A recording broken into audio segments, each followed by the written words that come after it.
Hello all, protein rich creamy white sauce pasta but without milk, butter and maida. எப்படி பண்ணுறதுன்னு பார்த்துடலாமா?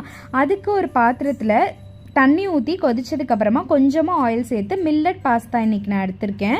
நான் இன்றைக்கி வந்து ப்ராக்கலி கூட ஸ்டீம் பண்ணி எடுத்து வச்சுருக்கேன். இது வந்து ஆப்ஷனல் தான். அது வேகிற கேப்பில் ஒரு மிக்சர் ஜாரில் கொஞ்சமாக பன்னீர், ஒரு 6-7 பாதாம் வந்து ஊற வச்சுருந்தேன். அதை வந்து பேஸ்ட்டாக அரைச்சி எடுத்து வச்சுக்கோங்க.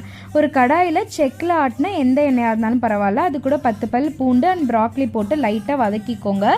பாஸ்தா வேக வச்ச தண்ணி, அது கூடவே இந்த பேஸ்ட் நம்ம அரைச்சி வச்சோம் இல்லையோ, அதையும் சேர்த்து நல்லா கலந்துக்கோங்க. ஓரளவு கொதிச்சதுக்கப்புறமா ஒரு 5 மினிட்ஸ் கொதிக்க விடுங்க. அதுக்கப்புறமா நம்ம வச்சுருக்க பாஸ்தா உள்ளே சேர்த்துட்டு உப்பு, ஆரிகேனோ அண்ட் பெப்பர், அவ்வளோதான்.